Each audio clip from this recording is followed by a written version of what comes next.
Blessed and happy Wednesday to all of you, my dear friends, my dear brothers and sisters, my dear good people of God, faithful followers of the Daily Gospel Reflection with Father Jack.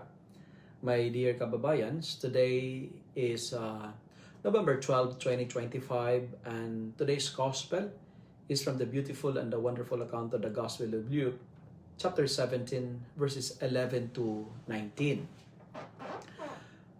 Today's Gospel reveals a sobering and a sad truth. Sad in a sense, out of 10, only one shows true gratitude.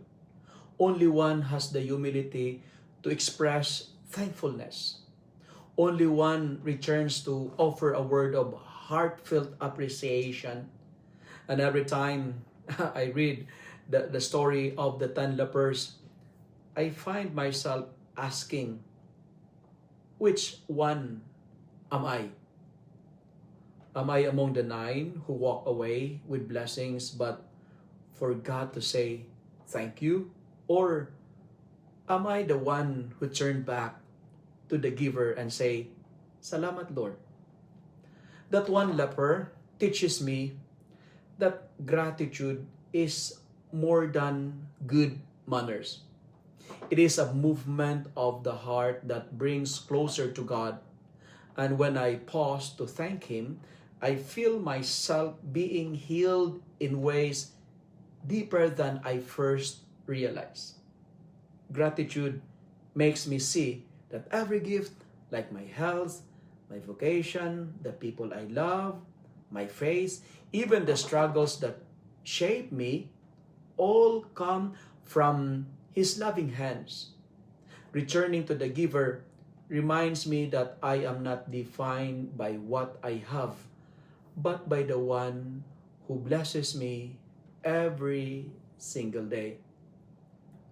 There have been times when I prayed so hard for something, and once it was granted, I move on quickly without truly thanking God. But life has taught me that the more I return to Him to say thank you, the more I return with gratitude, the more peace fills my heart, the more serenity I experience. And gratitude turns ordinary days into sacred moments. Even a simple sunrise, a shared meal, or a quiet evening becomes a reminder of His presence. Saying, "Thank you, Lord," has become my way of coming home to Him again and again. And in this journey of thankful heart, I've realized that gratitude doesn't just honor God.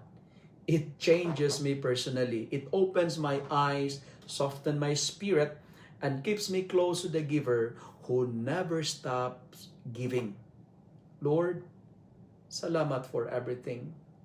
And my dear friends, my dear brothers and sisters, remember, gratitude is the best attitude.